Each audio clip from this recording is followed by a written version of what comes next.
वाकई में बनेगी या सपना है ये? नहीं, सपना देखना पड़ता है और सपना देखकर उसके लिए काम करना पड़ता है।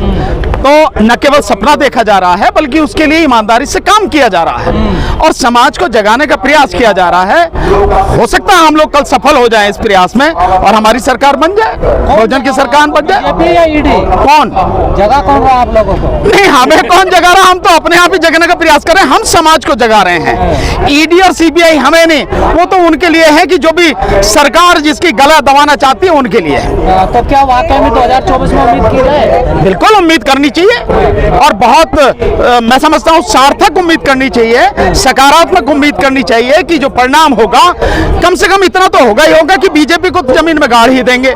बाकी आगे क्या होगा वो अलग बात है और हमारा प्रयास लगातार उसी के लिए है। क्या रास्ता क्या होगा? रास्ता सरकार बनाने का रास्ता है भाई। जो भी रास्ता निकलेगा वो सत्ता हाथ में आने के बाद ही निकलेगा, बिना सत्ता के कुछ होने वाला नहीं है। शायद आप लोग उसको भूल नहीं गए होंगे जो बाबा साहब डॉक्टर अंबेडकर ने कहा है कि राजनीतिक शक्ति ही हर ताले की चाबी है। तो ये सब उसी के तहत जो सारा संग्राम, जो सारी लड़ाई है उसी के तहत चल रही है। वजह क्या है? 15% वाले सरकार बना लेते हैं और 85 वाले बाहर रह जाते हैं। नहीं, वजह तो हर कोई जानता है कि जो विपक्ष है, जो 85% वाले हैं, वो निश्चित रूप से उतनी जागरूकता की जो कमी है वो जागरूकता की कमी है और इसके अलावा जो बिखराव है उस वजह से ये सारी परिस्थिति सामने है और लोग प्रयास कर रहे हैं कि ये बिखराव जो है ये खत्म हो जाए, सब लोग इकट्ठे हो जाएं और हमारी जो ताकत है उसके अनुरूप परिणाम सामने आए, उसके लिए प्रयास कर रहे हैं। जो तमाम लोग हैं बहुजन समाज के, उनके कंधों पे बड़ी जिम्मेदारी है। निश्चित रूप से लोग क्या समीकरण क्या बना रहे हैं? नहीं, समीकरण क्या बना रहे हैं ये तो आगे बताएंगे।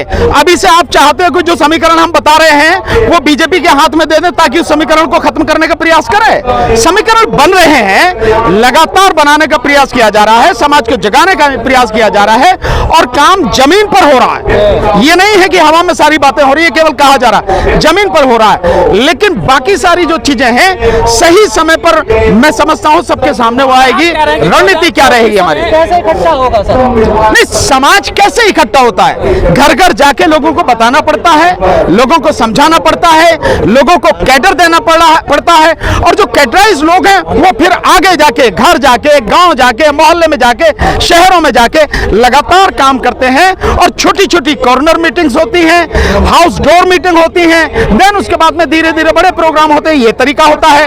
आपके नेता तो अपने डबली अपना राग पीट रहे हैं ना। मेरा कौन नेता भाई? मैं तो खुद अपने आप में नेता हूँ। मेरा कौन नेता भाई? मेरे देखिए, जो अगर ऐसे कोई भी हैं वो बहुजन के नेता नहीं हैं। जो बहुजन के नेता हैं वो बहुजन समाज के लिए ही काम करते हैं और करते रहेंगे और करते रहे हैं। जो लोग केवल अपने लिए काम करते हैं वो समाज के नेता नहीं हैं, वो स्वार्थी लोग हैं। उनके लिए केवल उन्हें किसी भी तरह से एमएलए बन जाए, एमपी बन जाए, सत्ता में शामिल हो जाए, इसके अलावा उनका कोई लेना देना नहीं है। जो नेता है वो लंबी रणनीति बना के चलते हैं और वो समाज के लिए ईमानदारी से काम करते हैं। बीजेपी की रणनीति सामने आ गई, मोदी जी 100 रैली करने वाले 2024। मैं कह रहा हूँ 1000 रैली कर लो, इसमें क्या फर्क पड़ता है? और मैं तो यूं भी कह रहा हूं कि एक एक लोकसभा की सीट पे 1-1000 मोदी बैठाओ, प्रधानमंत्री नरेंद्र मोदी, ईवीएम हटा दो बस, उसके बाद में आप तमाशा देखो। ये बैलेट पेपर से चुनाव करा दो, अगर एक सीट पे 1000 मोदी बैठ के भी अगर जिता ले जाएं, हमेशा के लिए राजनीति छोड़ देंगे। 50 से ज्यादा सीट नहीं आएंगे बीजेपी के। ये सब कुछ ईवीएम के माध्यम से हो रहा है।